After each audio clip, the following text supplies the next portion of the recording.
కడప జిల్లా జమ్మలమడుగులో YCP BJP నేతలకు భద్రత పెంచారు. జమ్మలమడుగు సిట్టింగ్ ఎమ్మెల్యే సుధీర్ రెడ్డికి 2+2 గన్మెన్ సౌకర్యం కల్పించారు. అలాగే బీజేపీ ఎమ్మెల్యే అభ్యర్థి ఆదినారాయణ రెడ్డికి, కడప టీడీపీ ఎంపీ అభ్యర్థి భూపేష్ రెడ్డికి 2+2 గన్మెన్ సౌకర్యం కల్పిస్తూ భద్రత పెంచారు. పోలింగ్ సందర్భంగా జమ్మలమడుగులో బీజేపీ వైసీపీ నేతల మధ్య ఘర్షణ జరిగింది. దీంతో జమ్మలమడుగులో 144 సెక్షన్ విధించారు. ఇప్పటికే వైసీపీ బీజేపీ నేతలను హౌస్ అరెస్ట్ కూడా చేశారు.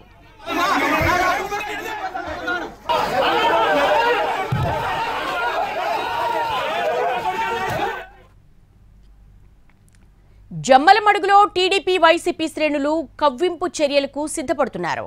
ఎమ్మెల్యే సుధీర్ రెడ్డి తన స్వగ్రామమైన నిడిజివి నుంచి 30 వాహనాలతో జమ్మలమడుగు వెళ్లేందుకు ప్రయత్నించారు.